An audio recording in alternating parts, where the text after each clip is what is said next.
tiene una lista de espera bastante grande, tanto para trasplantes ópticos como para trasplantes tectónicos.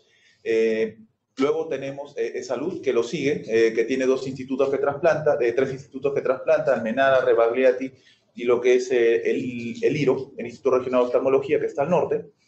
Y tenemos, siguiendo la lista de córneas, tenemos 874 pacientes en lista de espera de riñones. Muchos sabemos de que los pacientes que están a la espera de un riñón están en un tratamiento de diálisis, a diálisis peritoneal o hemodiálisis. Y saben ustedes que ambos tratamientos disminuyen de por sí la sobrevida del paciente. Costo efectivo, se ha comprobado por muchos estudios de que el trasplante siempre va a ser mucho mejor que la hemodiálisis. Algunos dicen, no, pero yo el mismo paciente puede decir, con la hemodiálisis estoy bien, no me complico, no estoy tomando pastillas, eso, pero fuera de la disminución de las complicaciones, la calidad de vida de un paciente trasplantado no tiene comparación a estar sujeto a una máquina de hemodiálisis 3 veces a la semana o a los cambios 4 veces al día de la diálisis peritoneal. Seguimos luego con lo que es la lista de trasplante de hígado. Como pueden ver acá, hay 2 pacientes en lista de espera de hígado. Esos 2 pacientes son de ese instituto. Ese instituto ha sido acreditado el año 2017 como el único instituto pediátrico trasplantador de hígado en los establecimientos del MIMS. Sabemos que Almenara, sabemos que Rebagliati, sabemos que el hospital de Huancayo, me parece, de salud de Huancayo, hacen trasplante de hígado. Todos ellos son en salud. Pero el único centro trasplantador de hígado a niños es de hígado en niños, es el Instituto Nacional de Niños San Borja. Ahora, ante estas cifras que ustedes ven, 7.000 y tantos, vemos esta cifra que la verdad es bastante deprimente. ¿Qué son estas cifras? Es la evolución de la tasa de los donantes a través de los 12 últimos años. Hemos observado que en el año 2011 tenemos el mayor pico que quizás hayamos tenido en estos últimos años, una tasa de donantes de 4.3 donantes por millón de habitantes. Si hablamos que nuestra población de donantes, de habitantes es 30 millones de manera constante, estaremos hablando que acá hubo 120 donantes a nivel nacional en un año. Lamentablemente el año pasado, el anteaño pasado y el año pasado hemos terminado con tasas bastante bajas. Estamos hablando de un aproximado de 60 donantes a nivel nacional. Es decir, haciendo más o menos cálculos, hablamos de 120 riñones que están trasplantados de donante cadavérico, hablaríamos más o menos de unos 10 a 20 hígados que quizás se hayan podido procurar. Estaremos hablando de, según el tipo de paciente, hasta 5 corazones. Pero aún así, para una población de 30 millones de habitantes, la tasa de donación es bastante baja. Somos, hasta donde tenemos entendido, somos los penúltimos a nivel de América. Al único país creo que ganamos estamos entre Paraguay y Bolivia, pero ahí somos los últimos en la tasa de donantes en la tasa de obtención de donantes cadavéricos. Parte de esta problemática justamente motivó al Ministerio de Salud a crear la ONDT en ese tiempo, Organización Nacional de Donación y Trasplante, que dependía del Viceministerio de Salud. Con el tiempo pasó a llamarse DIDOT, Dirección de Donación y Trasplantes, la cual verifica, evalúa, autoriza y controla las labores de estos 5 entes, de los establecimientos trasplantadores del Ministerio de Salud, de los establecimientos donadores trasplantadores de salud, donadores trasplantadores de las Fuerzas Armadas y del Ministerio de Interior y de las partes del ámbito particular, del ámbito privado. Entonces, con esto nosotros ya tenemos un ente que se va a encargar de poder controlar y verificar todo esto y lo más importante, saber de que estos procesos son totalmente transparentes. Con mucha vergüenza quizás tenemos que admitir que hace unos 30, 40 años Perú, así como otros países de Latinoamérica, eran conocidos como las capitales de los trasplantes ilegales, que justamente personas de otro continente o del norte de Estados Unidos venían a poder hacer trasplantes arreglados con donadores vivos arreglados. Entonces, a raíz de toda esa problemática, de ese trance social que ha habido y de toda esta prácticamente actividades delictivas que se ha tenido, se ha obligado a que el ministerio, el gobierno tome cartas en el asunto, creando en este caso la ONDT. La ONDT es la que regula las actividades y la que acredita los centros. Centro que trasplanta que no está acreditado recibe una sanción. La ONT envió un informe, la ONT, la DIDOT envió un informe a su salud. ¿Para qué? Para hacer efectiva esta sanción. Entonces, todos tenemos que cumplir con lo que ellos nos dicen. Incluso nosotros, siendo acreditados, por alguna mala acción podemos perder la acreditación, como por ejemplo, trasplantar un paciente al que no hemos ingresado a lista de espera, porque eso se puede prestar a malas interpretaciones. Entonces, hablando propiamente del proceso de donación y trasplantes que tenemos acá, tenemos una larga lista de actividades, no tan separadas que digamos, algunas se hacen en paralelo, en los cuales nosotros vamos a poder ver cuál es la evolución de un donante desde que lo descubrimos hasta que se realiza la extracción, hasta que se entrega el cuerpo a sus familiares. Ahora, es un proceso continuo, es un proceso en el cual estamos inmersos en el equipo de Procura entre 3 a 10 personas, sin contar el equipo quirúrgico, sin contar el equipo médico que está apoyando y también una parte bastante importante, el apoyo administrativo que recibimos. Tenemos desde la detección, valoración y selección del donante, confirmación de la muerte cerebral o muerte cefálica, el mantenimiento del donante, la comunicación del fallecimiento, solicitud de la donación, los exámenes de laboratorio que se tome, la organización de todo el operativo de extracción, la ablación o extracción del órgano tejido, preservación y transporte, y los trámites funerales.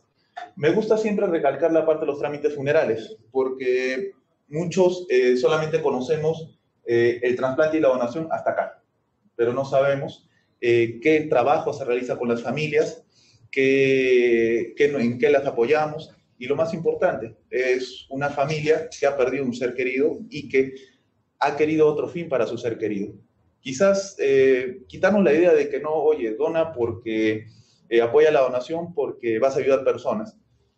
Honestamente, muchos de nosotros, cuando perdemos un familiar, lo último que hacemos es pensar en el resto, es la verdad. Entonces, la idea que nosotros, por unas capacitaciones que hemos recibido, por unas inducciones que hemos recibido con algunos extranjeros, es en sí apoyar a la familia, done o no done. Si es que la familia se siente bien tratada, se siente bien atendida y lo más importante, se siente acompañada durante este trance de la pérdida de su ser querido, ¿ya? La donación, la autorización de la donación es algo que sale por sí mismo. Identificación del posible potencial donante. Primero, ¿cómo lo detectamos? Lo detectamos a través de las visitas a las diversas áreas críticas y a través de varios mecanismos. Por ejemplo, la extrahospitalaria, aunque les parezca un poco, creo que alguno les comenté de ustedes, creo porque veo algunas caras conocidas. ¿Qué hacemos en el caso de lo que es los coordinadores de Procura, los coordinadores de donación? Empezamos a ver, o en las mañanas, prestamos un poco de atención a las noticias. ¿Por qué? Escuchamos, hoy había balacera en Manchay, hoy ha habido un accidente de tránsito en la Panamericana Norte, hoy ha habido un niño accidentado en Cusco. ¿Por qué? Porque eso de una u otra manera a nosotros nos llama la atención para poder hacer las coordinaciones con la central de la DIDOT, ¿ya? Y que averigüe, oye, he escuchado que ha habido tal cosa. A ver, cuéntame, oye, ¿te han reportado algo de por ahí? No, pero voy a llamar al hospital. Y es una manera de enterarnos y una manera de mantener comunicación entre todos, ¿ya? Y como les digo, pues los medios, las redes sociales es un apoyo bastante fuerte que tenemos porque nos enteramos de todas estas cosas a través de los medios de comunicación antes que nos avise formalmente un personal de salud de ese hospital o de ese establecimiento.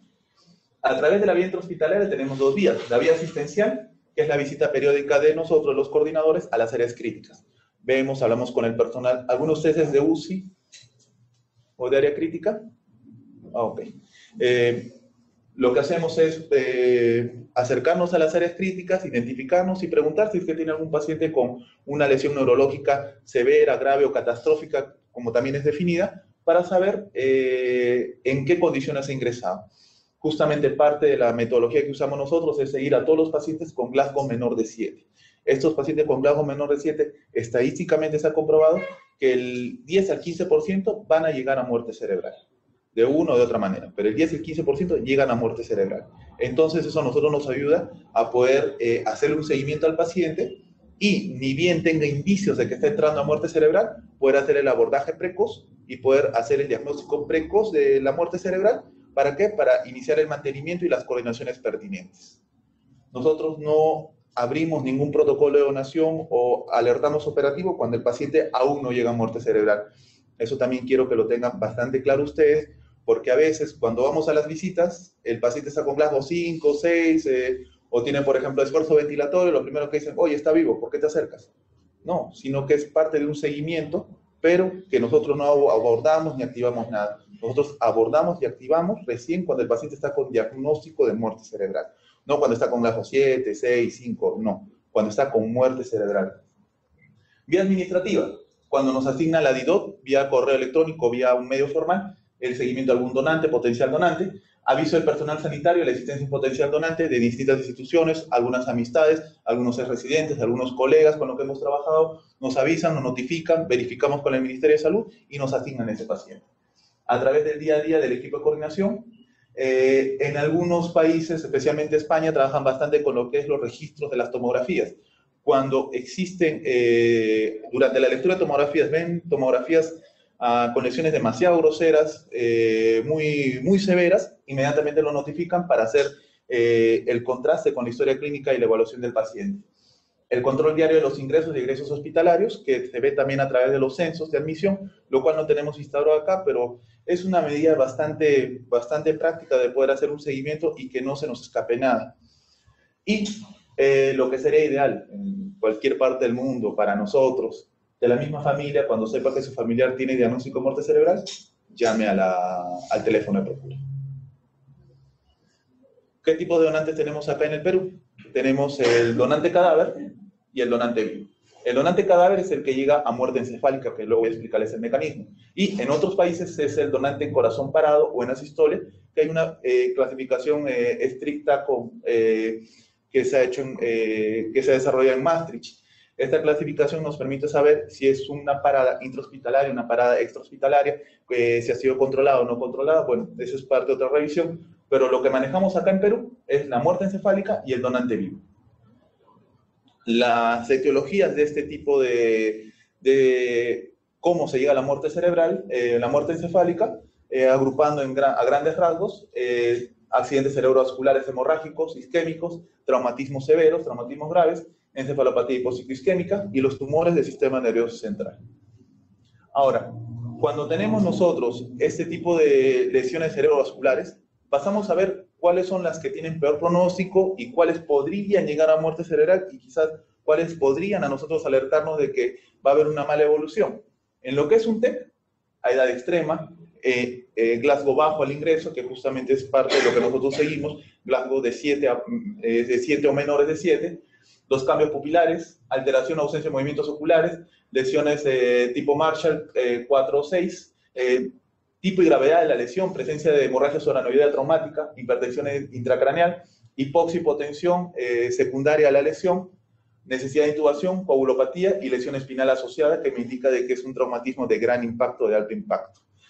En caso de una hemorragia subaracnoidea de un sangrado, también la edad, la función neurológica en el momento del ingreso, la elevada puntuación de un marcador de gravedad, que es el Handan-Hess, la elevación de la puntuación de la Federación Mundial de Neurocirujanos, que también es otro score que se usa en estos casos, la escala de Fisher, un sangrado intraventricular, un Fisher 4, ya me implica de que es un sangrado activo y con bastante severidad, una elevación alta de la escala de Ogilvy-Carter y el tamaño y localización del aneurisma o si ésta tenía un resangrado. Y en el caso de un ictus isquémico hemorrágico, igual, scores con alta puntuación, el volumen del hematoma, dependiendo si es de ganglios basales o localización lobar, dependiendo el grado o dependiendo el porcentaje de este sangrado, tener enfermedades subyacentes tipo diabetes o estar antiagregado o tener fibrilación auricular.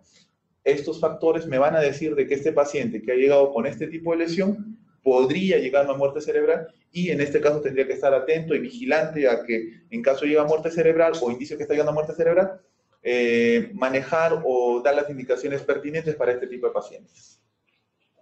Ahora, algo muy importante que tenemos que saber, que la valoración de estos posibles donantes, ¿ya?, es parte inicial del papel del médico tratante, del pediatra, el neurocirujano, del intensivista, el médico de urgencias, del médico internista, del neurólogo, de quién maneja al paciente y quién tenga al paciente. Como norma general y en la medida de lo posible, el personal de Procura, es decir, nosotros, debemos permanecer ajenos a la toma de decisiones con respecto al paciente, con respecto al soporte vital de este paciente. ¿Por qué? Para evitar quizás malos entendidos o de repente quizás evitar más que todo conflictos éticos, de que puedan decir de que claro, pues como el médico procura y ha estado metiendo la nariz, el paciente no se ha salvado o no se ha hecho lo posible o se ha retardado el inicio de un tratamiento o el ingreso a una intervención. Entonces, nosotros en ese aspecto solamente observamos el tratamiento, más no opinamos, y ya cuando el paciente llega a muerte cerebral es donde recién damos algunas recomendaciones, algunas pautas para el tratamiento y mantenimiento de este paciente. La notificación, esto es importante. Por ley, los establecimientos de salud están obligados a notificar a la DIDOT sobre la eventualidad de potenciales donantes. No no quiero quizás sonar muy rígido en esto, no es un favor que nos hacen las instituciones de notificar a sus donantes, está en la ley. Y la ley dice que es obligatorio, tanto así como el reporte de muertes maternas, tanto así como el reporte de lo que es nacidos vivos, nacidos fallecidos, el reporte de potenciales y posibles donantes está obligado por ley. Definamos posible y potencial donante. El posible donante es todo paciente con Glasgow menor de 7, ya que no tiene contraindicaciones absolutas para la donación. Y el donante potencial es la persona que ya está con muerte cerebral. Entonces, tengamos claros esos conceptos porque a veces me dicen, bueno, es un posible donante y pensamos que ya está con muerte cerebral o que de repente hay que abordar a la familia. No, el posible donante es que todavía no llega a muerte cerebral. Una vez que llega a muerte cerebral, recién lo consideramos como un potencial donante. ¿Por qué? Porque estos pacientes son los que se hace la entrevista con la familia para solicitar la donación de órganos. Ahora, ¿cómo se hace qué factores tienen que ver en la evaluación para el pronóstico de los posibles donantes y las decisiones clínicas? Primero, uno de los mayores retos es afinar el pronóstico neurológico con respecto a la evolución de la muerte encefálica en un corto espacio de tiempo. ¿Para qué? Para poder, de una u otra manera, prever qué tan mala va a ser la evolución de este paciente. Segundo, la evolución de la muerte encefálica, más que todo, es un efecto fisiopatológico del aumento severo de la presión intracraneal. Vemos de que este aumento de la presión severa intracraneal va a haber una disminución progresiva de la presión de perfusión cerebral y una instauración de una parada cardíaca circulatoria cerebral. ¿Qué se valora en estos casos en la evolución de la muerte encefálica? Tipo y la localización de la lesión, el tiempo de la evolución, la situación clínica con la que está el paciente, datos de neuromonitorización, el nivel de tratamiento y dependencia de dispositivos que va a tener este paciente y la evolución clínica tórpida en este caso. Ahora, el ACORD en el año 2015 hizo un estudio con el principal país con el país que tiene la principal y más alta tasa de donantes a nivel mundial, España. Entonces acá ellos hicieron todo un cruce con respecto a la información de sus donantes, una corte más o menos de algo de 10 años. En esta corte de 10 años lo que pudieron ellos ver es que, y sacar poder tener hallar muchas conclusiones y en varios de los hallazgos que ellos han tenido, y han llegado, una de ellas que me parece quizás una de las más importantes, es que la muerte encefálica frecuentemente se va a desarrollar dentro de las 24 o 48 horas que se desarrolla el evento. A veces uno dice, ¿no? Tengo un paciente pues, que está ya una semana con Glasgow 4, Glasgow 5, ¿puede llegar a muerte cerebral? Podría llegar, pero es poco probable. ¿Por qué? Porque usualmente estos eventos, desde la lesión hasta que el paciente llega a muerte encefálica, muerte cerebral, es la mayoría de los casos. Como vemos acá, en hospitales en los que han tenido neurocirujano, si se dan cuenta, a muerte cerebral ha llegado más de la mitad en menos de 24 horas. Y si juntamos con entre 24 y 48 horas, tenemos más o menos un 70% de los pacientes, ¿ya? En los cuales no han sido atendidos en ese momento oportunamente por un neurocirujano, han llegado a muerte cerebral casi un 70%. Hospitales con neurocirujano, es decir, que han tenido una atención inmediata y precoz, ya hemos visto de que los pacientes que llegan a muerte cerebral son un poco menos de la mitad. Entonces vemos acá de que mientras más, cuando la intervención no es lo más precoz posible y en este caso, este cuadro demora 48 horas, 72 horas, es poco probable que llegue a muerte cerebral. ¿Por qué es importante hablarles esto? Porque la muerte cerebral puede presentarse en un paciente que ahorita está con Glasgow 7, Glasgow 8, en el cambio de guardia y está con GLASO 3. Y a veces pues no lo notifica adecuadamente, o a veces uno dice, no, el de la mañana que lo notifique, no, ahora no, no, ahorita está tranquilo. Entonces, todo eso debemos ser reportados, deben avisarnos. ¿Para qué? Para poder nosotros hacer el seguimiento oportuno a ese tipo de pacientes. Siguiendo con el flujo, llegamos a lo que es la selección del donante. Hablando brevemente de esto, ¿para qué sirve la selección del donante? Para asegurarnos que el donante esté en una adecuada situación clínica, que no afecte la funcionabilidad de los órganos y que no existe riesgo de transmisión de enfermedades, sea infecciosas o sea neoplásicas. Ahora, la evaluación del donante con respecto a las contraindicaciones y viabilidad de los órganos para trasplante requiere conocimientos específicos que adquirimos los coordinadores de Procura y de la valoración que va a confrontarlos con el riesgo de trasplante, discutido directamente, en este caso, con el equipo trasplantador. ¿Por qué? Porque, por ejemplo, podemos tener una urgencia cero de corazón, ¿ya? Y de repente el paciente que hemos detectado y que la familia ha aceptado la donación es un paciente core positivo o un hepatitis superficie positivo. ¿Qué hacemos en ese caso? Aceptamos el trasplante, el equipo de corazón te dirá, pues lo valoramos, lo trasplantamos. No, mejor esperemos uno que no tenga hepatitis.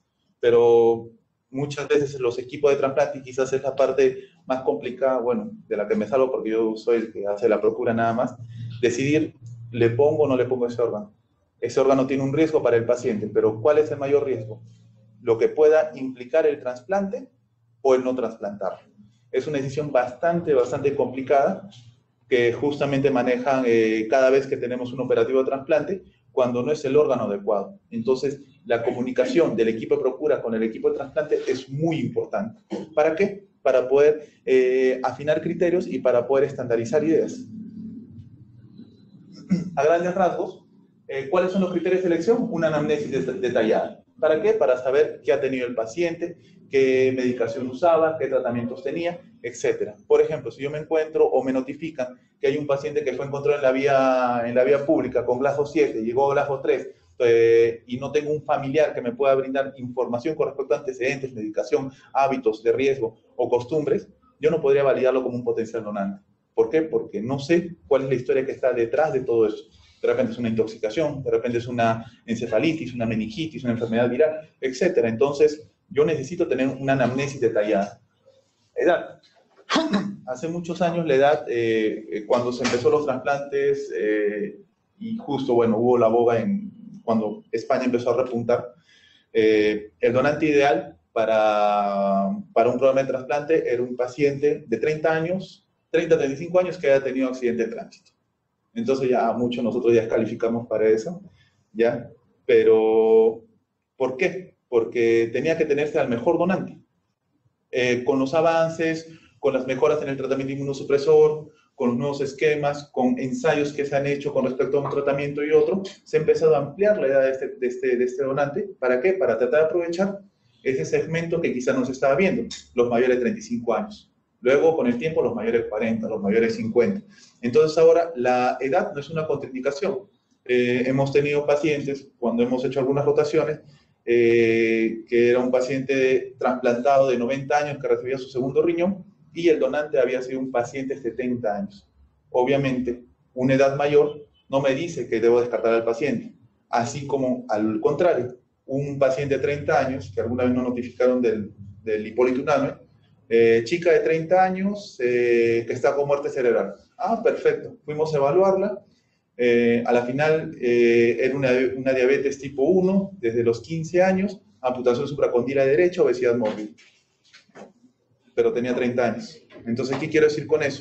Los criterios para yo poder aceptar o descartar un donante es la suma de varios criterios y la evaluación minuciosa en integral del paciente. Más no solamente, no, tiene más de 60 años, lo descarto. Tiene más de 70 años, lo descarto. No, hay que tratar de afinar mejor los criterios. ¿Para qué? Para poder tratar de aprovechar la mayor cantidad de donantes que tenemos disponibles. Factores de riesgo, hábitos de comportamiento, estilos de vida, que aumentan la posibilidad de enfermedad de transmisión sexual. Ahora, con los nuevos test, con los nuevos métodos que tenemos de detección, los falsos negativos son poco frecuentes. Pero igual siempre tenemos un periodo de de ventana que quizás por más desarrollado que tengamos estos métodos de diagnóstico, podemos pasar. Entonces, por eso justamente en el año 2015 la Sociedad de Medicina Intensiva Americana ya usó los criterios que usa el Servicio de Salud Pública de Estados Unidos, ya, para tomar en cuenta qué pacientes yo tengo que tener mucha más precaución o quizás incluso descartarlos si en caso me cumplen estos criterios. Bueno, como esto va a quedar para que puedan revisarlo minuciosamente, pero por ejemplo, ¿para qué nos sirve esto? Para no simplemente ver una persona de mal aspecto, ¿ya? Y decir, no, lo descarto porque tiene factor de riesgo. No, tiene cara de, como llamamos nosotros popularmente, tiene cara de pastrulo, tiene cara de fumón. No, lo descarto. No necesariamente ese es un criterio. Si vemos acá nosotros, los criterios de descarte son uso de drogas endovenosas, pero de vía oral o vía inhalatoria, acá no habla con respecto a eso. Ahora, si es un paciente que de repente pues ha estado, es consumidor pues de marihuana y ha estado en la cárcel en el último año más de 72 horas, o de repente pues tiene algún contacto con una trabajadora sexual, obviamente ya son más factores de riesgo que sí me puede implicar a tener mucho cuidado con ese paciente e incluso hasta llegar a descartarlo según mi tipo de receptor que tenga. Pero las cosas deben ser claras, no suponer, no pensar, no quizás basarnos en la primera impresión que tengamos, sino tratar de buscar la mayor información para si en caso descartamos, que este paciente descartado tenga las mejores, tener los criterios más objetivos para eso. ¿Qué contraindicaciones hay para la donación? Causa de muerte desconocida, como refería, un paciente que llega abandonó la vía pública, llega a muerte cerebral en el hospital, hicieron una tomografía, leve edema cerebral nada más, porque por lo menos si es que en la tomografía vería un epidural severo, un subdural severo, o de repente un HCA Fisher 4, yo podría quizás decir, bueno, esa ha sido la causa de la pérdida de conciencia, bueno, y por eso se ha muerto, ¿no? Pero si de repente la tomografía o los exámenes auxiliares no me ayudan a confirmar eso, yo hablaría de una causa de muerte desconocida. Si yo no sé cuál es la causa exacta de la muerte de ese paciente, yo no puedo usarlo como un donante, no puedo calificarlo como un potencial donante. Enfermedades tumorales malignas, tumores de piel de bajo grado, carcinomas in situ, tumores primarios del sistema nervioso central, estos pueden todavía ser donantes, pero obviamente con una observación y lo más importante, comunicando al equipo de trasplante. ¿Para qué? Para que tome las precauciones y haga las detecciones precoces ante alguna eventualidad. Infecciones agudas, las infecciones víricas, bacterianas y fúngicas diseminadas con resistencia al tratamiento son contraindicación. Ahora, por ejemplo, yo tengo un paciente que está en sepsis, está con Cestria clinda, ya, está teniendo una buena respuesta, ya está con un PCR más controlado, está sin leucocitosis, no me contraindica para ser donante, pese a que es una sepsis. ¿Por qué? Porque si este tratamiento está surtiendo efecto y hay una buena respuesta del donante, ya, yo lo que voy a hacer es, una vez que retiro los órganos, esos órganos los voy a implantar y voy a iniciar profilaxis en el receptor hasta tomar, o de repente hasta tener un control de los cultivos, del último cultivo que le haya tomado al donante. Entonces, no es una contraindicación. Sepsis bacteriana que se acompaña de shock y disfunción multiorgánica. Bueno, eso sí. ¿Por qué? Porque de por sí los órganos que yo voy a extraer ya no van a tener una buena evolución una vez implantados. La fungemia, la meningitis por listeria, por tuberculosis, por hongos protozoos y encefalitis herpética. Alguna vez en un hospital donde trabajé ya unos años, descartaron un paciente por meningitis, pero era una meningitis por estafilo. ¿Por qué? Porque había sido una resección de un tumor transesfenoidal. Era la probable vía de ingreso, entonces no tenían bien claro los conceptos de descarte o no, y simplemente ellos lo descartaron. Pero si es por estafilococo y está con tratamiento, yo simplemente lo que puedo hacer es continuar el tratamiento con el paciente una vez trasplantado y disminuyo cualquier riesgo de transmisión de este tipo de infección. Pero en caso sea listeria, tuberculosis, hongos, protozoos o una encefalitis herpética, yo lo descarto al paciente. Infección localizada de órganos a trasplantar por microorganismos multiresistentes. Una pielonefritis por un ble que pues me es resistente a todo, ¿ya? Y llega el paciente a muerte encefálica. Puedo usar su hígado, puedo usar su corazón, puedo usar sus pulmones, pero el riñón obviamente no lo voy a usar. ¿Por qué? Porque ya tengo la evidencia que es una pielonefritis, es una infección alta, este órgano no me serviría para poder ser trasplantado. Algo que encontramos en el año 2015, ya que consideramos antes que contraindicación absoluta, enfermedad por priones y datidosis diseminada, la infección por VIH, también la consideramos una contraindicación absoluta. Pero en el año 2015, el grupo de Müller empezó a hacer los primeros trasplantes con donante VIH positivo en receptores VIH positivos. Es decir, ya esto ya es la maximización del uso de cualquier donante, pero ya en su máxima expresión hasta donde yo lo veo, la verdad. Porque antes, todo paciente VIH ya era descartado y decíamos, en ninguna parte del mundo un donante VIH va a ser donante.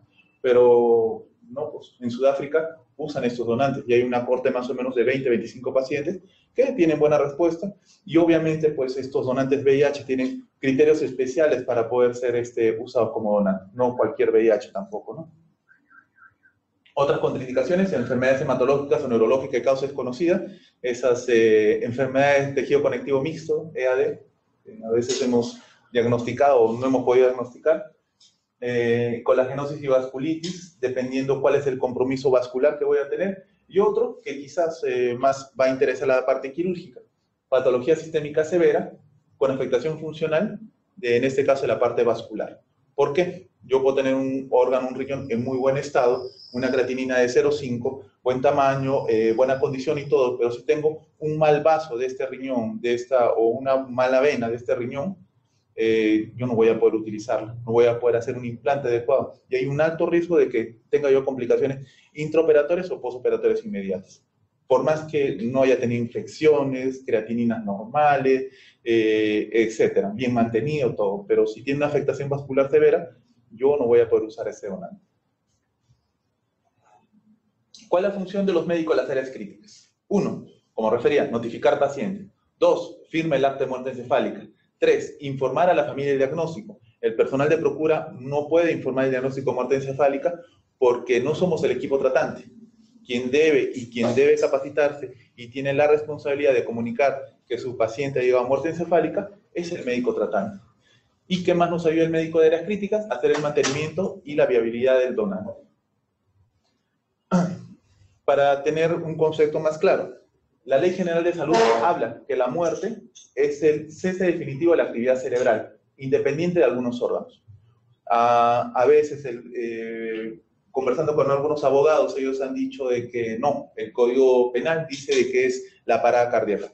No, la Ley General de Salud, una ley está por encima de cualquier código en este caso, y aparte ya hay modificaciones de esta normativa. ¿Para qué? Para que todo quede como que la muerte final de la vida de la persona es irreversible de las funciones cerebrales.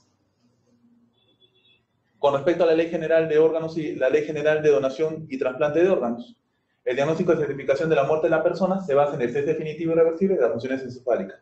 Estamos utilizando en base a la Ley General de Salud. Ahora, este es el protocolo o el acta de muerte cerebral. Bueno, tenemos acá una lesión bastante severa, ¿ya? Acá en este acta de muerte cerebral, ¿quién firma? Firma el neurocirujano neurólogo. Esto está ya, esta acta es normada, está validada por el ministerio. El médico tratante, que puede ser pues médico de área crítica o el médico intensivista o en este caso el anestesiólogo o a veces un médico de hospitalización que está tratando directamente al paciente, y el director del hospital o su representante, que puede ser el jefe de la guardia. Este es el protocolo de diagnóstico de muerte cerebral, que a grandes rasgos, primero verificamos la causa de la muerte, que sea un coma reactivo, que no tenga algo que pueda confundirnos el diagnóstico, confundir este coma. Por ejemplo, el uso de la presencia de hipotermia, el uso de sustancias neurodepresoras o paralizantes que puedan provocarme un coma y que puedan confundirme el diagnóstico. Es decir, por ejemplo, un paciente sedado, yo no le voy a poder hacer el diagnóstico adecuado de muerte cerebral. ¿Por qué? Porque al evaluarle los reflejos, al evaluarle las reacciones que pueda tener, este paciente obviamente va a salir con las funciones abolidas. ¿Por qué? Porque está con los efectos aún de los neurodepresores. Ausencia de reflejo de tronco cerebral, como las pupilas midriáticas, ausencia de reflejo oculocefálico, ausencia de reflejo oculovestibular, ausencia de reflejo nauseoso, ausencia de reflejo tusígeno, ausencia de reflejo corneal y ausencia de respiración espontánea. Además, hacemos el test de apnea y el test de atropina, que bueno, se pasará a explicar en otra exposición, con lo cual yo verifico y me aseguro de que la funcionabilidad del tronco cerebral es nula. El test de apnea me sirve para saber, a través del estímulo de un CO2 incrementado, a través de maniobras que hacemos con el ventilador y con la oxigenación, nos aseguramos si es que valores mayores de 60 de PSO2 activan el gatillo de la ventilación. Si no lo activan, es porque ya no existe gatillo de la ventilación. Entonces, me da la seguridad de que este paciente está con muerte encefálica. ¿Por qué? Porque hay un daño irreversible del tronco. El test de atropina también, ¿qué me ve? Me ve la integridad del núcleo del par 10, del núcleo del vago. Si es que el núcleo estuviera indemne, al mínimo estímulo con la atropina, la frecuencia cardíaca aumenta. Si no tengo un vago íntegro, un núcleo vago íntegro, ¿qué pasaría? Simplemente pondría dosis altas de atropina y no habría la mayor respuesta, la mayor variabilidad en la frecuencia cardíaca. El diagnóstico de muerte encefálica en recién nacidos. Recién nacido en niños, recién nacidos, niños menores de 1 año, usualmente no procuramos acá en el Perú. Más que todo nos basamos en lo que es niños menores de 18 años, de 1 a 18 años y mayores de 18 años. Observaciones de 12 horas. ¿Por qué? Siempre somos prudentes con los niños porque la reserva funcional de ellos es bastante alta. Una sola observación a nosotros no nos asegura que el niño esté con muerte encefálica. A veces le damos 12 horas a 24 horas de observación para estar totalmente seguros. Este diagnóstico requiere bastante responsabilidad y seriedad de nuestra parte, porque si el diagnóstico no está bien hecho y tenemos alguna duda y aún así diagnosticamos muerte cerebral, podemos cometer un error. Y al cometer ese error no solamente es un daño hacia nosotros, como médicos tratantes, como médicos responsables, sino que también implicamos de que todo el mecanismo y todo el sistema de la donación también puede verse afectado. Como refieren algunos de manera coloquial, el muerto no estaba muerto. Y eso sí es un problema bastante grave. Y con los medios sociales y la presión de los medios de comunicación, peor todavía. La muerte cerebral, brevemente nomás para no alargarnos demasiado, ya una vez que se produce el daño, la isquemia cerebral total, vamos a tener lo primero, un aumento de la presión intracraneal, una respuesta de Cushing, una isquemia progresiva del tronco cerebral de manera descendente. Vamos a tener una tormenta simpática. La tormenta simpática va a producir 2 cosas: aumento de la precarga, arritmia, una isquemia, bandas contractivas de necrosis y el reflejo de Takotsubo. Luego vamos a tener, después de esta tormenta adrenérgica, vamos a tener una reducción del gasto cardíaco, una hipotensión y una bradicardia. ¿Por qué? Porque esta tormenta simpática es algo bastante fugaz, es algo que nos va a durar, pues, a lo mucho 30 minutos a 1 hora. ¿Por qué? Porque es parte de todas las aminas adrenérgicas que son liberadas por las células que son dañadas del cerebro y del tronco. Esta reducción de la contractibilidad cardíaca, hipotensión y bradicardia me va a aumentar la inflamación y el daño isquémico, el daño neuronal y la isquemia. Ahora, esto obviamente, esta disminución de la contractibilidad y hipotensión va a aumentarme mucho más, o va a ser como un círculo vicioso que va a aumentar la progresión del daño cerebral y aumento de la presión intracraneal. Fuera de todo esto, al tener disminución de la contractibilidad, hipotensión y bradicardia, me va a producir lo siguiente: me va a producir un compromiso pulmonar en el cual yo voy a observar, por la distensibilidad y por la hiperpermeabilidad de los alvéolos pulmonares, voy a tener un edema pulmonar, una irrupción de la barrera alvéolo capilar y un estrés oxidativo. Lo que me va a originar que todo este proceso de inflamación se perpetúe y a la final todas las complicaciones secundarias de la muerte cerebral que vamos a ver ahorita.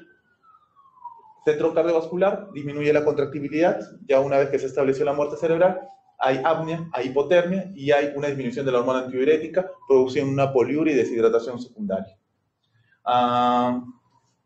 Trastornos pulmonares, el barotrauma, el volutrauma, las infecciones secundarias de un paciente que está en cuidados intensivos. La tormenta adrenérgica me va a condicionar un edema pulmonar neurogénico severo y se me chocó el paciente, lo hidrato, le pongo bicarbonato, todo. Voy a tener un edema pulmonar cardiogénico. ¿Por qué? Porque estoy sobrecargando el líquido a un corazón que ya está teniendo falla secundaria a la muerte cerebral. Voy a tener también hipotermia en la muerte cerebral. ¿Por qué?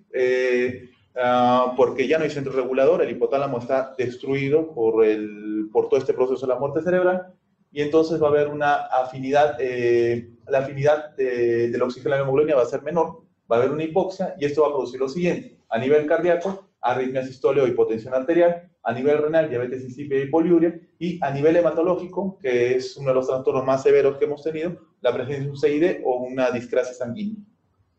La diabetes insípida, vamos a tener primero la poliuria secundaria a la disminución de la hormona antidiurética, y que ya no va a haber un control adecuado del flujo urinario. Vamos a tener una deshidratación que va a ser más agua que sal, entonces voy a tener una hipernatremia. Voy a perder además otros electrolitos, porque en lo que es muerte cerebral, acordémonos de que tenemos un solo hiper y varios hipos.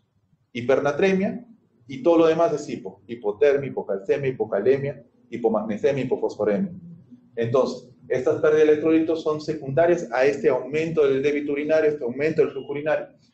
Esto va a condicionar hipotensión arterial, y muchas veces, si una diabetes insípida no es adecuadamente manejada, por más hidratación que le doy, por más vasopresores que uso, me llega un paro cardíaco. ¿Cuál es la definición de la diabetes insípida? La poliuria, diuresis mayor de 3 mililitros por kilo hora, una densidad urinaria menor de 1,005 y una hipernatremia mayor de 300. La hiperglicemia, ¿a causa de qué se va a producir? De una tormenta por la tormenta adrenética que hemos tenido anteriormente, la infusión de solución dextrosa. ¿Por qué? Porque lo primero que digo, ya le paso soluciones bajas en sodio, ya, pero ¿con qué lo hidrato? ¿Agua destilada? No, le pongo dextrosa. Aumento la carga que le estoy administrando de glucosa. Disfunción pancreática secundaria a la hipoperfusión de todo el proceso de la muerte encefálica. Infusión de catecolaminas, pues como se me está bajando la presión, ya lo hidrato, pero también me va a faltar de repente ponerle un poco de nora o dopa. Y la resistencia periférica a la insulina, secundaria ya al proceso de la muerte cerebral. Trastornos electrolíticos, como refería, un hiper y varios hipos. ¿Cuáles son las medidas generales con los pacientes de muerte cerebral? Si es que alguno de ustedes tiene la oportunidad de tener o atender a alguno de ellos. Colocación de una vía central y una línea arterial, el monitoreo estricto de temperatura, saturación, electrocardiográfico, el uso de manta térmica. Como sabemos, estos pacientes tienen la hipotermia, hidratación adecuada de córneas, y lo que es mantener la cabecera a 30-40 grados. ¿Para qué? Para evitar reflujos o para evitar aspiraciones que puedan invalidarme los pulmones, que un paciente podría donarme tranquilamente. ¿Cuáles son los objetivos terapéuticos en un adulto? PAN mayor a 65, normovolémico, diuresis de 1 mililitro por kilo hora, una frecuencia entre 70 a 100 y una temperatura entre 35 a 37. Esto es a lo que yo debo, señalarme o dirigirme.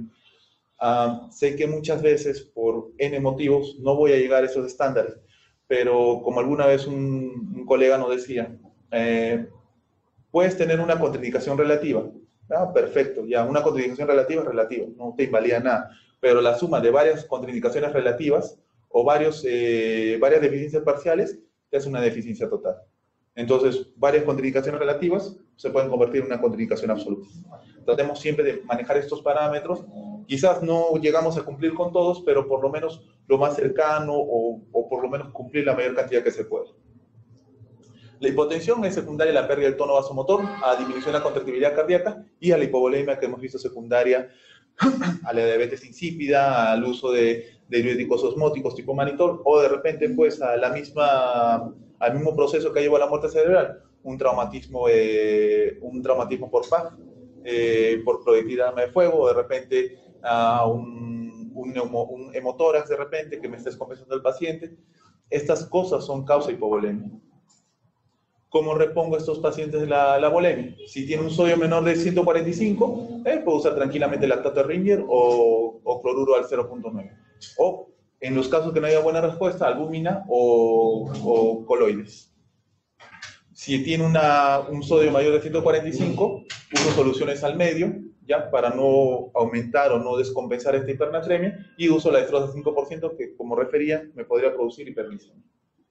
Uso inotropos, noradrenalina, dopamina, adrenalina, dobutamina, y según sea el caso, según la necesidad del paciente. Ya. Quitando ya toda la parte del manejo médico, toda la parte de lo que es el manejo intensivo del paciente, hay una parte de la que también es parte del proceso de donación, que es la solicitud de la donación propiamente a los familiares. Este es un acta que ya está normada por el ministerio, en la cual dice de que los responsables y los que pueden autorizar la donación son, en ese orden, la esposa o concubina, los descendientes mayores de edad, los ascendientes y los hermanos. Y en este caso, bueno, los ascendientes serán padres, abuelos de línea directa. Cuando no se tiene estos familiares directamente, se hace una notificación especial a lo que es el Ministerio Público, a veces cuando son, ahora como tenemos el caso de muchos extranjeros que vienen sin familia y que no es fácil ubicar a su familia, se hace la gestión con el Ministerio Público, con el Ministerio de Salud, para ver quién en este caso podría dar la autorización de donación. A veces puede ser un familiar indirecto o a veces un amigo, dependiendo del caso, obviamente, específicamente. Definamos qué es la entrevista familiar. Es la reunión entre la familia del paciente fallecido, ¿ya? En la cual se va a salvar todas las dudas sobre el proceso de donación y la posibilidad de que los familiares puedan tomar una decisión con autonomía. Acá la entrevista familiar no es que, señora, necesito los órganos de tu hijo. No es así. Es darle la información correcta, darle las pautas adecuadas y lo más importante, aclarar pues dudas y mitos que manejamos todos y que alguna vez hemos escuchado en televisión o en las redes sociales. Sepamos bien que ante toda mala noticia tenemos 5 fases: el choque, la negación, la negociación, la depresión y la aceptación. Ahora, yo por ejemplo, la solicitud de donación no la puedo hacer en momento del choque, en el momento que la familia esté desesperada. ¿Por qué? Porque lo primero que van a hacer es agredirme y mandarme un cachetón. La negación, mucho menos, porque ellos, por más que tú le digas que su familiar está muerto, está fallecido, ellos van a negarlo. Cuando a alguien le diagnostican cáncer, lo primero que hace es, pues, no, a mí no me puede pasar esto, no, voy a ir a otro médico, el médico no sabe. Haciendo médico nos ha pasado esto. Negociación, tampoco, es bastante complicado abordar una familia en estas circunstancias, menos en el momento de la depresión, porque no nos van a escuchar nadie, van a estar compungidos y muy apenados por la pérdida. En el momento de la aceptación, es el momento ideal en el cual nosotros nos acercamos e identificamos para poder abordar a las familias. Con respecto a lo que hemos visto con las negativas, un estudio brasilero que nos gusta bastante. ¿Por qué? Porque Brasil tiene una realidad algo parecida a la nuestra, aunque tienen 5 veces más donantes que nosotros, pero la realidad cultural es algo parecida, ¿ya? ¿Por qué la familia, por qué las familias han negado o han desistido de la donación? ¿Por qué? Por no conocer la voluntad del fallecido, por respetar la voluntad del fallecido, por miedo al diagnóstico, de que el diagnóstico esté errado, que no han creído que es muerte cerebral o que se ha hecho bien el diagnóstico, por el miedo de la reacción de los familiares. A veces la familia es muy mediática o problemática, no la abordo, mejor no le pregunto nada, me voy corriendo, porque piensan de que la donación mata a las personas y en realidad pues estamos hablando de donación cuando el paciente ya está muerto, ya está con muerte cerebral, entonces no estoy afectando nada, ni el pronóstico de esa persona. Riesgo de mutilación, no conocer la voluntad del fallecido y las causas religiosas. Ahora, cuando las personas han cambiado o los familiares han cambiado de opinión, cuando se les ha explicado adecuadamente, ¿ya? Y se les ha hecho saber de que su familiar puede tener otra oportunidad, puede ser recordado de otra manera y que en ese interín puede salvar una vida.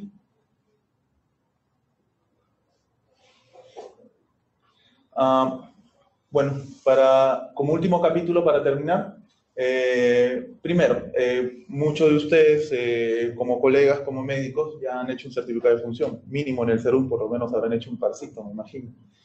Entonces, hay que tener en claro que cuando vamos a hacer la entrega del cuerpo del familiar, el médico tratante, cuando no hace una muerte violenta, es el que se encarga de hacer el certificado de función, y en caso que haya sido una muerte violenta y que el paciente haya sido derivado a la morgue de Lima o a la morgue de alguna región, es el médico legista quien se responsabiliza de eso, después de la necropsia respectiva, obviamente. Entonces, según la Ley General de Salud, el médico tratante es responsable del médico tratante o del médico legista practicar la necropsia o del médico señalado por el establecimiento de salud en el que ocurre el fallecimiento de la persona y extender debidamente el certificado de defunción correspondiente. La necropsia. Los establecimientos de salud que cuenten con servicio de internamiento de pacientes están obligados a practicar la necropsia por razones clínicas para vigilar la calidad de la atención que proveen, que no es algo frecuente, como ustedes lo sabrán. A veces en anatomía patológica tenemos la mesa de disección, pero que lo último que se hace ahí es disecciones, ¿no? A veces lo usan en la parte para otros fines, ¿no? Pero el único, creo, instituto que hace necropsias de manera periódica es el INEM, me parece, hasta donde tengo entendido. Siempre que se cuente con la autorización previa del paciente y de sus familiares, ¿ya? A falta de una declaración hecha con arreglo dispuesto el artículo 13 del Código Civil. No proceda a necropsias por razones clínicas cuando las circunstancias del paciente supone la obligación de practicar la necropsia de ley. Es decir, nosotros no podemos adelantarnos si es que sabemos de que la causa de la muerte ha sido un hecho delictivo o un hecho, en este caso, algo que implique una transgresión de la ley. Cuando se trata de una muerte sospechosa de haber sido causada por un hecho punible, se procederá a la necropsia sí o sí. Entonces, cuando es, por ejemplo, un TEC por PAF o de repente, la otra vez hemos tenido un joven que fue apuñalado con un lapicero en el cuello y a raíz de eso tuvo una serie de complicaciones, estos pacientes sí o sí van a tener que pasar a necropsia. Y muchas veces los familiares piensan que es algo que el médico está imponiendo, que el médico está queriendo hacer porque se le da la gana. Entonces, hay que saber educar y hay que saber conversar con la familia de que cuando es un hecho que implica una muerte violenta o menos de 24 horas de estancia en el establecimiento de salud y no se conoce claramente la causa del fallecimiento, sí o sí va a necropsia. ¿Para qué? Para que de una u otra manera sea parte de la información que los familiares reciban y no les caiga pues de un momento a otro ni los sorprendan cuando digan, no señora, no te va a dar certificado porque es una muerte violenta en el momento que su paciente haya hecho parada. Precisan en caso de fallecimiento que no será exigible la necropsia cuando, por ejemplo, el fallecimiento ocurrió por un accidente en un medio de transporte, en el caso de los pasajeros, por ejemplo, o como resultado de un desastre natural, en las cuales la causa de deceso sea consecuencia directa de ellos y no será exigible la necropsia para la entrega de los cadáveres a sus familiares para identificación con arreglo a ley. La Ley General de Donación, ¿qué habla con respecto a la muerte violenta? Muchas veces me han dicho, cuando iba a visitar algunas áreas, no, es un paciente que hace un TEC, no, esos pacientes no donan. ¿Por qué no donan? No, porque es una muerte accidental, una muerte violenta y va a haber problemas legales. No es así. La ley de donación y trasplantes habla de que en el caso de la muerte accidental, donde por ley se va a practicar la necropsia y previo al levantamiento del cadáver, es permisible la ablación de órganos para tejidos siempre en cuando esta no obstaculice las investigaciones de las pericias. Entonces es falso de que un TEC, una caída, un accidente de tránsito, que es motivo de investigación, o que como algunos colegas llaman, un caso mediático, ya se descarte como donante. No, esos pacientes también entran como donantes, ya, salvo circunstancias muy, muy, muy especiales en los cuales pues las investigaciones nos indiquen de que no abordemos, ya, deban seguirse eso. Pero en sí, todos los donantes, un grueso de los donantes, el 60%, son muertes violentas. Entonces, si es que veríamos, descartaríamos la muerte violenta, pues tendríamos menos de 2 donantes por millón de habitantes. Y una reflexión que hizo el doctor Rafael Matesanz, nefrólogo también, con respecto al modelo español, y fue justamente uno de los artífices que ha trabajado un aproximado de 30 años en lo que es cambiar la cara y cambiar las cifras que antes tenía España con respecto a la donación, y uno de los responsables de haberla convertido en el número 1 en donación de órganos, es que la causa número 1 de la pérdida de donantes en todo el mundo, y la que realmente va a marcar diferencias, es la no detección de los donantes potenciales. Es decir, aquellos enfermos que fallecen y que pueden fallecer en situación de muerte encefálica, muerte cerebral, y que no han sido debidamente reportados. Es justamente lo que quiero transmitirle a ustedes como mensaje final, porque a la final uno se queja, no, la gente no tiene cultura de donación, no, la gente no quiere donar, no saben, no, son problemáticos, no. A la final, bajo una lógica matemática, yo tengo 100 donantes, de estos 100 donantes sé que la familia me va a rechazar el 60% de las solicitudes, es decir, voy a tener 40 donantes. Estos 40 donantes pueden ayudarme a 80 personas de riñón, 40 de hígado, etc. Pero tengo 40 donantes. Pero si yo mejoro mi detección, ya no van a ser 100, pueden ser 200. Entonces el 40% de este 200 es 80. Puedo mejorarlo y está a mi alcance, como médico, como profesional de salud, como integrante de un área crítica, o en este caso, en el caso de ustedes, como trabajadores ahora de una, bueno, por periodos, trabajadores temporales de un instituto que trasplanta, es parte de nosotros y responsabilidad de nosotros mejorar y aumentar la detección de potenciales donantes. Y algo más importante que ya va a lo personal. Hay que recordar que la donación no es ajena a nosotros, ya que en algún momento podemos pasar a ser receptores. La posibilidad de que nosotros lleguemos a muerte cerebral es bastante baja, es menos del 5% por N motivos, dentro de todas las causas de muerte. Pero la posibilidad que de repente, por un problema renal, por diabetes, hipertensión, problemas cardíacos, problemas hepáticos, que nosotros tenemos una lista de espera, es más probable que la de ser donantes. Más bien, si tuvieran alguna consulta, por favor, o alguna duda. Sí, doctora, diga. Por ejemplo, no sé, fallezco y soy ya o algo así. Correcto. ¿Esa lista de órganos es general? O sea, salud, MINSA, todo es general, más de que es óptimo o no. Ya. Lo que pasa es que desde que el Instituto Niño de San Borja acreditó, cambió el panorama de eso. ¿Por qué? Porque antes quien solo trasplantaba en el MINSA era Cayetano, un solo hospital que trasplantaba y que tenía una lista de espera pequeña. Decían, bueno, como solo trasplanta el Hospital Cayetano, más nos vamos a basar en la lista de espera de salud. Entonces, más he considerado quizás por el grueso de pacientes, todo se manejaba al ritmo de lo que era la lista de espera de salud, que como han visto es una lista bastante grande. A raíz de la aparición de nosotros, han cambiado o han surgido nuevos problemas para los que asignan. Ya dicen, pero ahora son 2 centros. Hace poco acreditado el Hospital Loaiza, que también está trasplantando. Hay en vías de acreditación de 2 hospitales más del MINSA. Entonces, centros pequeños, al juntarse, vamos a hacer una cantidad importante de lista de espera, importante de trasplantes. Entonces, ante eso, ya la DIDOC ya está viendo normativas o cambio las normativas actuales. ¿Para qué? Para que se pueda contemplar la lista única. La lista única es la que se usa pues, en Estados Unidos, la que se usa en Brasil, la que se usa en los países que tienen las mejores tasas de trasplante, que justamente es lo que asegura la reciprocidad y la igualdad en lo que es quién necesita más ese órgano, no el de salud, no, ¿por qué? Porque el de salud ya tiene, no es así. Debe ser el que más necesite, sea de salud, sea del MINSA, sea de Fuerza Armada, etc.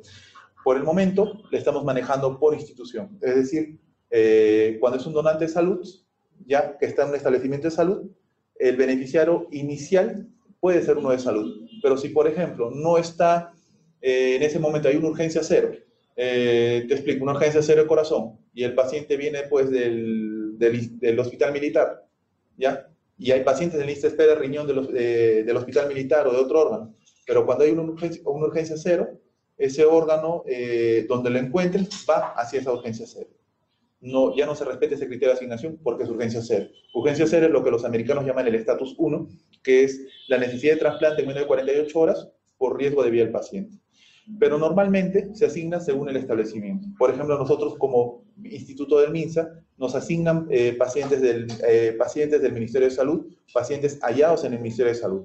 Si nosotros no tenemos de repente por pacientes en lista de espera compatibles con este tipo de paciente, con este tipo de donante, o de repente no tenemos la capacidad logística para en ese momento atender a ese operativo, se pasa al siguiente. No es que se deja y se abandona, no, sino que si nosotros no podemos, inmediatamente notificamos. ¿Para qué?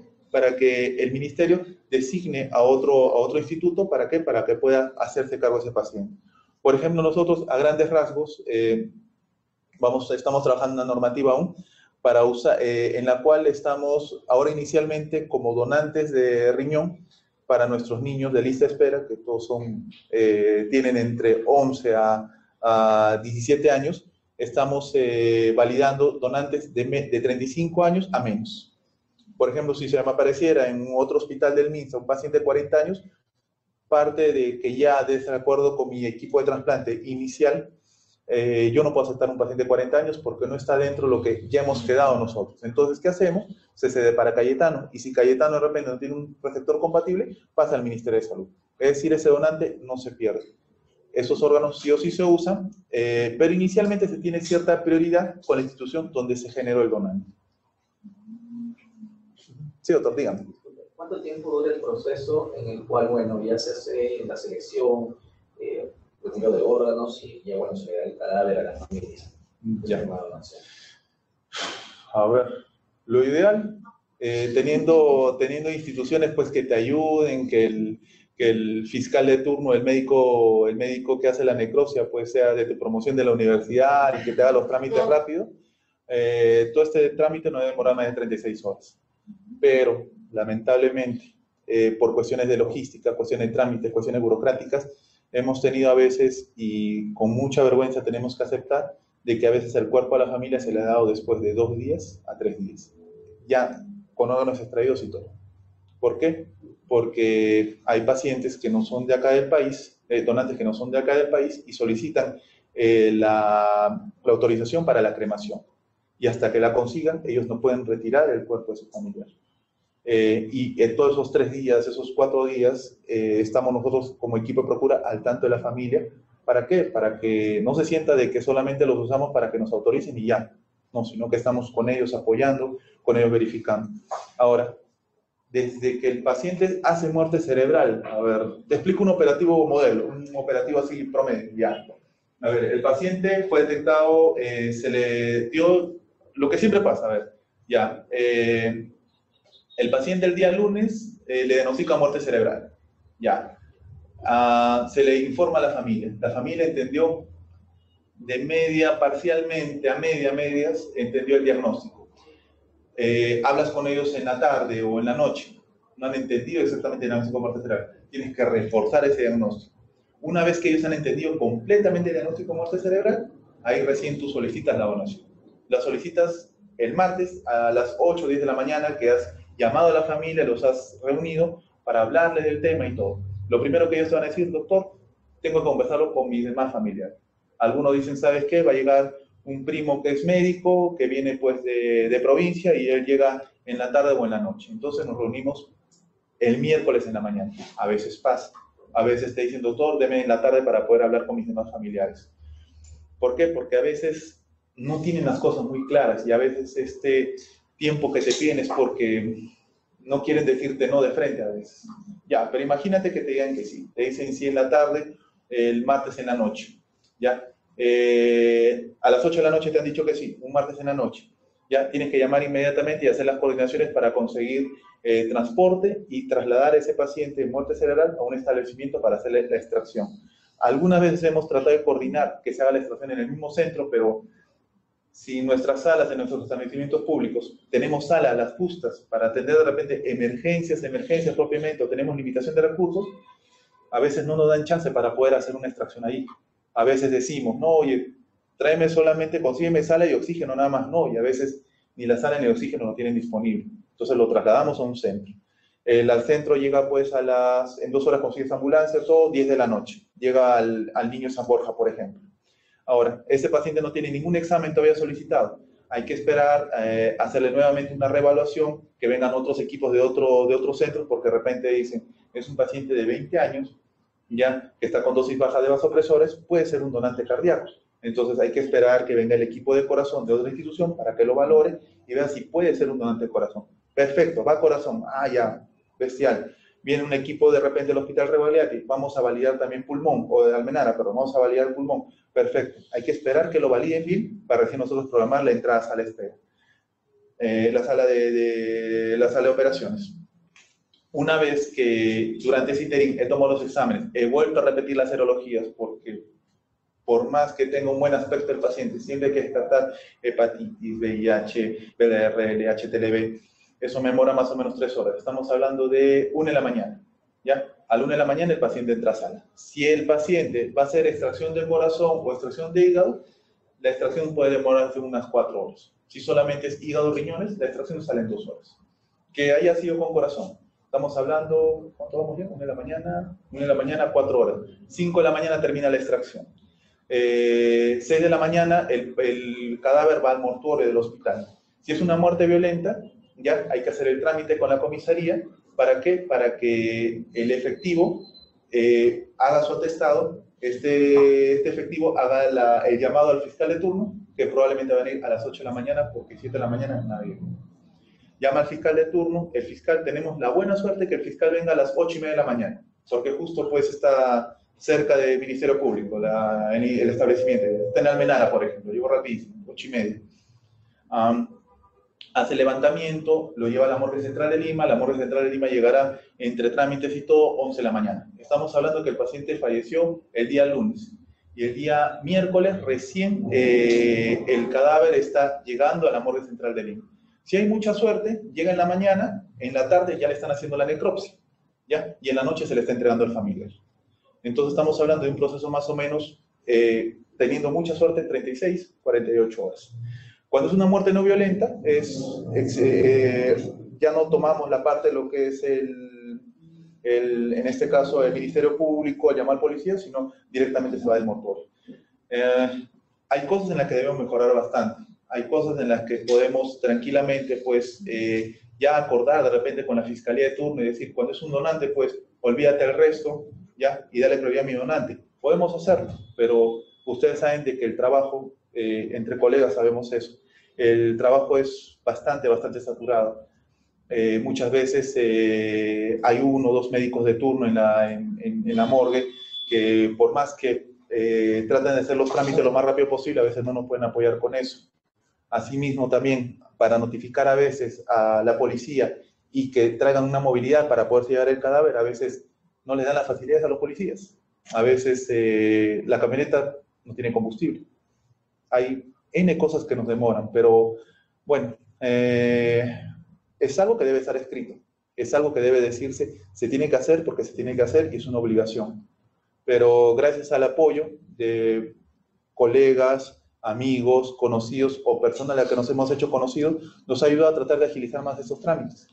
Y hasta personas que no son colegas de otras profesiones, policías, abogados, jueces, que en algún momento pues ellos propiamente han considerado la prioridad del trasplante y de la donación y los tiempos acelerados en lo que todo se debe hacer, nos han apoyado, ¿ya? Pero en realidad lo que nos ayuda un montón es que cada uno sepa cuál es su trabajo y que cuando es un paciente de donación es prioridad número 1, ¿no? Bueno, ese es en promedio un operativo así estándar, ¿no? ¿Alguna pregunta? Bueno, doctores, les agradezco su tiempo, ¿ya? Y más bien esta información, por favor, si tuvieran alguna duda, nosotros estamos en la Unidad de Donación y Trasplante en el 2º piso, mayor información o de repente algo más que requieran, gustoso de atenderlos. Gracias.